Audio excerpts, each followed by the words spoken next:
Hello, everyone.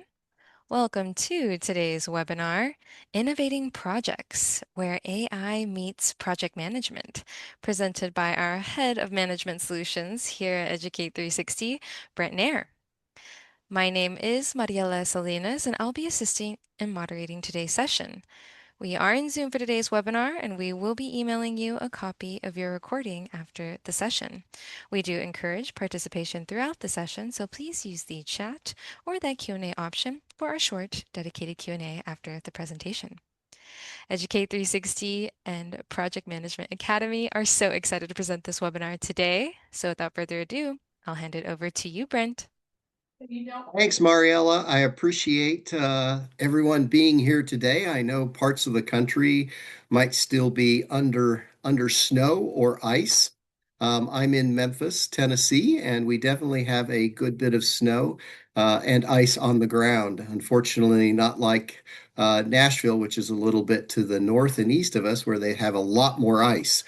But however, today we're not here to talk about weather. We're here to talk about innovating projects where AI meets project management. And so for the next 30 minutes, we are going to talk about where and how we can use AI in project management. This, by no shape or form, is the end all to be all. Hi, Britta from Stuttgart. Nice to see you, as well as everyone else. Sorry, don't mean to call that out. I saw the chat, and she's from Germany, so that's great. This is not a class necessarily where you're going to learn all hands-on. However, we are going to be doing a webinar probably in Q2 where we'll actually go in and do some examples. This is more of an overview talking about AI. And before we spend too much time, let's get started. So I think that, what we see today, and we've seen it actually since 23, when AI sprung onto the focus point with OpenAI and other tools. But AI, machine learning, etc., has been around a little bit before then. If you think about Siri and Alexa and things of that nature, that's where we started. And today, what we're seeing, of course, is generative AI, agentic AI, and other tools that are kind of shifting the traditional PM tasks, not replacing us, project managers, enhancing our abilities. Project management is all about the relationship. And for us as project managers, it's how we engage our stakeholders. It's how we handle problems. It's how we talk with people. And I don't see that changing anytime soon. What I do see changing are the analytical and the insights that AI can bring us. Being able to, analyze trends, look for consistencies or inconsistencies, maybe identify some risks that we haven't thought about, and several other things that we're going to talk about as we go through today's webinar. So what we're seeing is definitely a shift. And what I'm curious about is, if you all would, please put in chat, which AI tools do you use today or have you used? And we'll couple minutes for that, so put it in. Seeing a lot of Copilot, Claude, ChatGPT, Gemini, Perplexity. Okay, good one. All of them. Notion. Okay. Notebook LM, Google. PMI's Infinity tool. I was wondering if that was going to come up. Thanks, Susan. Grammarly. Another example of AI. Seems like everyone were using similar tools, and as we see, there's going to be more and more coming out. Angela, I'm not familiar with that one. I'm going to have to look that one up. So we see more and more coming out. One of the things, though, before we go too far down the AI path, a couple of things to remember. AI, we want to think about it ethically and responsible use. The same principles apply anytime we're doing anything with data, with programs, etc. We want to use it, of course, for AI for good. The uh, co-founder of Claude just published a paper on Claude and the responsibility that they have. If you haven't had a chance to read it, I recommend that you do so. It just came out, I think, Sunday or Monday, yesterday or Sunday. One of the things we want to be careful about is algorithm bias. No, I'm sorry, y'all. Unfortunately, I don't have that link right ready for me. Maybe Mariella, if you can look it up, Claude, the paper that was just put out on Claude and responsible use. Algorithm bias. Sorry, sidetrack there. Algorithm bias. What that means is that in either the programming, the data that was fed in, or a combination, the answers that are given might have an inherent bias. Here in the United States, we've seen that happen with banks, mortgage companies, credit processors, et cetera, using data on around a subset of individuals, of course, that is not representative of the population as a whole. And in that subset, they might have picked only certain individuals. And because of that, the data that they put in shows that these individuals are more likely to pay off mortgages, more likely not to default, etc. And when someone that may not fit that same subset applies for a loan, they might be denied because of that. That's an example of bias that we've seen happen. There are other examples of bias. Those of you that have taken any statistical courses or have worked with any statisticals, we know that sampling bias is an issue. Same for AI. Data privacy.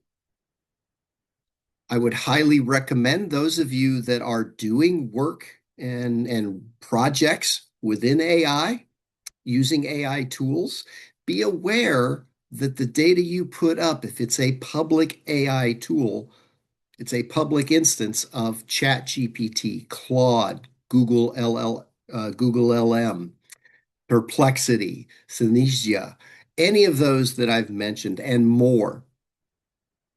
If that data goes up, it is open. The researchers, the companies there, they now have the ability to use that data. Now, then some of them, they may say, hey, we'd only use your data for training purposes. Well, still that data is being used, and you want to be careful about that. So data privacy, be aware. Don't put up any public identifiable information. Don't put up any Social Security. Don't put up anything that's HIPAA. Don't put up anything X, whatever it might be. Be aware of data privacy. Even in your own organization's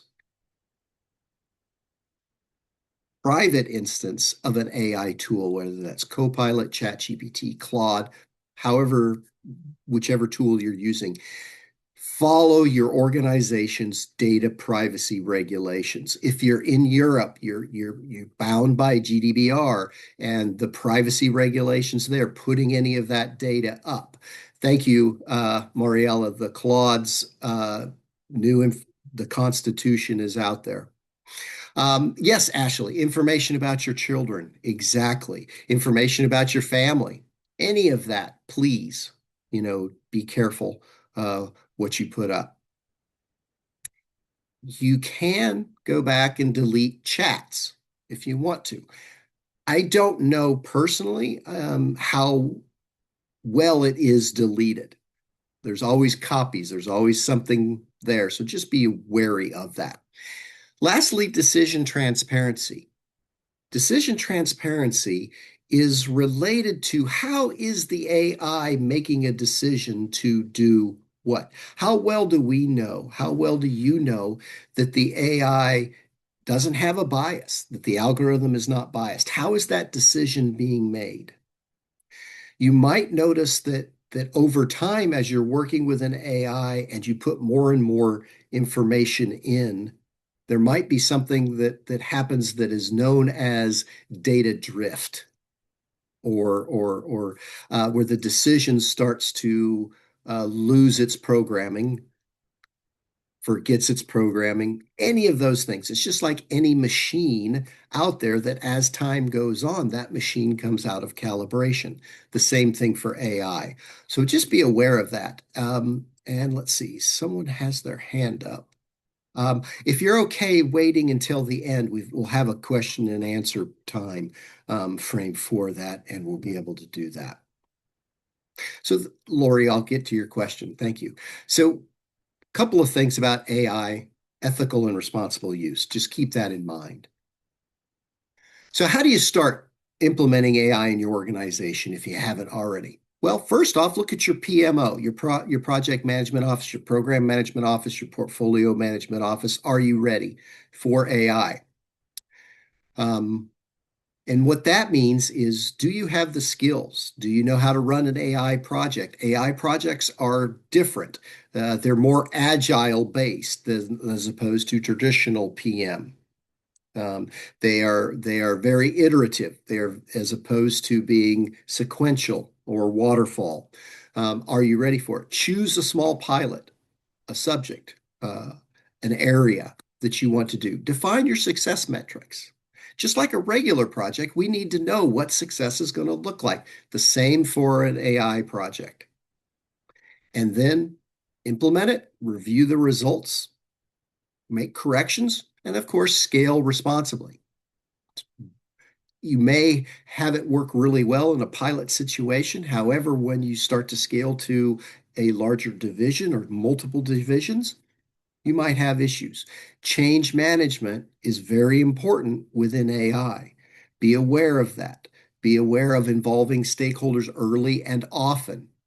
Um, People are worried. People are concerned that AI is going to take their jobs. Talk about that. Address it, just like any project. If you could, this is just something put in chat too. Question that Mariella and I were wondering is if there's one task that you could offload as a project manager to an AI entity, what would it be? What would that one task be? One thing that you do. Meeting minutes. Ah, yes. Status reports. I love it. Weekly. Note taking. I love it. Keep them coming. I will say that for me as a project manager preparing my PowerPoints, Britta, yeah, not quite there yet. Minute meetings. This the AI note takers, whichever one you're using. For me, I've used Otter, Copilot, etc. It has saved time. Doesn't mean that there aren't issues. It has saved time though. I can concentrate in the meeting as opposed to being a note taker. It has helped a lot for me. That's one of the ones that I enjoy doing. I go back and reread the notes, check for clarity, check for that. One of the things that I've noticed is if you have multiple people in a conference room on the call, the AI note taker a lot of times does not or cannot differentiate between the speakers in that conference room. It's usually just conference room or whatever they are signed into. Because if you remember, in a conference, in a video conference, when someone is speaking, the focus goes on them as such. That indicates to the AI that that's who's speaking. Well, if the conference room is the name, that's who gets the focus. Ooh, continuous critical path. John, I like that one, and I'd love to see it happen. So that would take a lot of detail and data around that. But thank you all for participating in that discussion. Risk monitoring, agreed. So today we're going to talk about a few tools. Um, Project Planner, Smartsheets, Jira, and of course, PMI's Infinity tool. When we think about Copilot, Microsoft Project, and Planner, um, if you have Microsoft 365, whatever license package you have, the package for Copilot is an additional cost. And as such, it would be added to your organization's um, program, licensing program. So you would work with your IT team or whoever does your licensing. Microsoft Pilot, Copilot actually works with ChatGPT in the background. You can also have an open AI ChatGPT as the entity. I've used both. I use actually our instant Educate 360's instance of ChatGPT more than I do with Copilot. I use Copilot for note taking. I've had some issues around Copilot. For example, Britta, on designing PowerPoints, I ask it to redesign the slide for me or do this. And my answer is, I can't do that. However, I can show you or tell you how. So there's still some glitches there. Copilot does a great job if you have the Excel component, does a great job of analyzing data and seeing trends. Yeah, thanks, Britt. I'm glad I'm not the only one. Um, so Copilot is evolving, just like all the chat GPT, just like all the AI tools are evolving. Now, within chat GPT, if you have that instance, there is a Eric's.ai. Eric's.ai is also known as projectplan365.com if you want to look both of those up. It does a fairly good job of looking at risks. It does a good job of loading in a activity list and saying, okay, based on your experience, however you want to title the prompt and then define the prompt, it can help build a schedule, a Gantt chart to begin with. So that's a good tool. When I was at the PMI Global Summit in November, the Wellington a company called Wellington, they had an accelerator that worked really well through Copilot, did a good job of analyzing critical path, did a good job of looking at risks, did a good job of resource management. Again, provided that within your Microsoft project file or within Microsoft Planner, you've designated who's doing what, uh, where they're which projects they're working on. In other words, provided you've done your resource management, the Wellington Accelerator can help you with those tool sets. Of course, Smartsheets. Smartsheets has some built-in tools. However, it's more around formulas, text generation, and chart and metric analysis. There is an external connection that Smartsheets has. It's through Copilot. Uh, and also, if you have AWS, the Amazon Q Business Connector, as well as Atlassian's Rovo, you can connect some of your data with Smartsheets. Jira, Atlassian, you can use it to create workflows. It does not create a schedule. It does not do some of those things for you. However, what you can do is use it to say, hey, I'd like this workflow to happen when a developer or someone finishes a task. I'd like this to happen, followed by this. And you can use their AI and plain language to create those workflows. That works well within Jira, provided you have the Copilot, or sorry, their Rovo connector and others. So PMI Infinity. If you're a member of PMI, you have the PMI Infinity tool. Now, PMI has said they don't share their data with anyone else. However, I would be, cautious of that.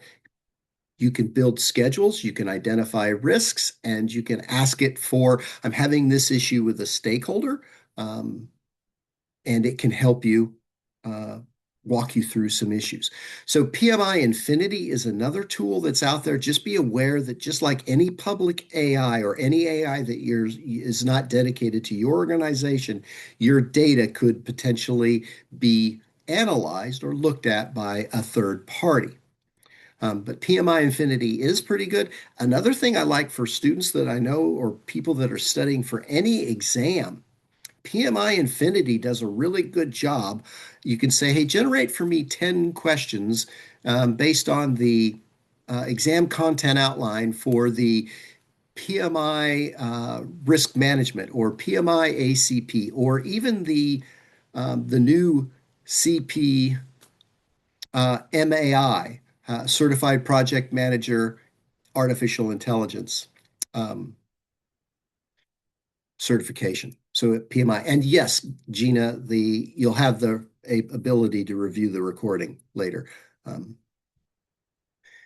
what I see, where I see we're going, I think we're going to see a lot more around automated governance, workflows, basically from change management. Changes are put in. The governance committee has the ability to do that. So I see we're going to have some automated governance. That's one of the trends I think will be coming in 2026, if not early 2027. And then predictive PMOs, program management offices, portfolio management offices.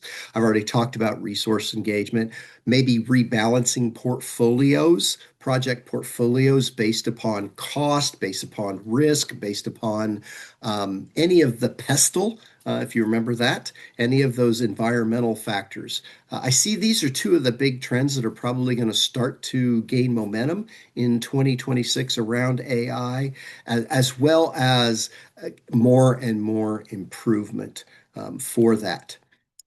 I wanted to go ahead and give us at least 5 minutes for questions Q&A. Mariella, did you have a couple of things that you wanted to share as well? Give her a chance to come off mic. What I didn't hear you Testing, mention is testing. the critical nature of data. Can you touch on this? Yeah, John, give me a second. Go ahead, Okay, Mariella. everyone. Thank you so much, Brent. I did want to give our audience a second to throw some great questions in there. I see they're coming in. Um, we will absolutely be sending you a recording after the session in an email, so be on the lookout for that just to go over some quick points. I also did want to take a second and drop in a really fantastic workforce analysis we did here for 2026. It's a fantastic look at over 1,000 participants and kind of give you an idea of where 2026 is going and what to expect. So thank you so much for throwing in all of the feedback, some chats, some questions. Yeah, let's hit this question. What I didn't hear Okay. you mention is the critical nature of data. Can Yeah. you touch on this? Yeah, what's going Yeah, on? I did. I touched briefly on it, but it was a really a quick one. So the quality of the data that is put in to the AI, and John, you're right, data drift. Exactly. Um, I'll get to that one. So the when we think about the quality of the data, so if we put, just like everything else, if we put garbage into a system, into a computer program, we're going to get bad quality. The same thing for AI. If we put poor quality data into the AI for analysis, we're going to get poor quality information coming out, speculations, etc. So just be aware of that. Good quality, if it's critical data, be aware of that. Just like even like if you're using Minitab or any statistical analysis tool to analyze for trends and drifts and correlation and things of that nature, the better quality data, the better information you're going to be able to get out. John Younger asked for large data sets, how would do you identify data drift? Otherwise known as hallucinations. That's the nice one that they say. If you anticipate certain responses from a from the AI, and over time, if uh, I let's here's an example, John. If I say, AI, please create a red panda with a blue hat. And over again, you get a red panda with a blue hat. Well, a little bit later, you start getting the panda might be red, but the hat might be green, or parts of the panda might be blue. In other words, you're not getting what you asked for. And that's an example of data drift.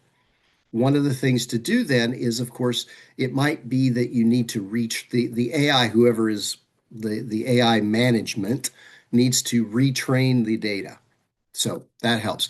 Elaborate on the governance. Oh, yes. That's a topic I just briefly went over, Britta. But yeah, I think governance is so important. We as organizations, we as practitioners need to ensure that whomever, whether it's us internally or externally, that there is governance in place, that there is a process if people are noticing data drift, if people are noticing inaccurate data coming out. How can they identify that? How can they um, get that information removed? How can they have that corrected? I think from the governance perspective that I was talking about, if I'm not mistaken, um, is when we think about running portfolios and projects, a lot of times we start to see committees will meet and evaluate programs based on data. Well, sometimes that governance, that's what I'm talking about. Sorry, that governance to see if a project is still viable, it might take a little bit longer to have that happen. Whereas if we were to have AI, provided it's set up correctly, if we were to have AI analyze it, it might be able to provide that information on a faster basis or a more quick response. And we still have to follow up with that and make sure that what we're seeing is correct. Always, always, always check the responses from AI to ensure.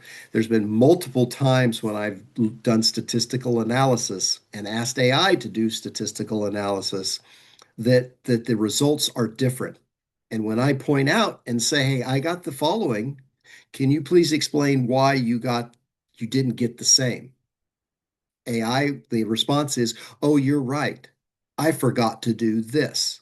So just because we think that the AI system is a all-knowing, all-seeing oracle, no pun intended there, we can't always guarantee that what we're seeing is accurate. So our jobs as project managers is to always verify.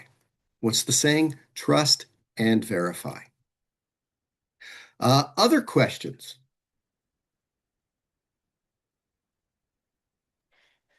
I believe that will be it for us today. Also, just to be mindful of everyone's time, thank you all so much for Thank you. joining us today and taking a little bit of time out of your schedule to learn a little bit more about where AI is going in project management. I did want to take one more second, also thank Brett. This You're was welcome. an amazing amount of information. And again, if you need any more additional information on this topic, please do not be afraid to visit us at Please. projectmanagementacademy.net. Love to hear from you.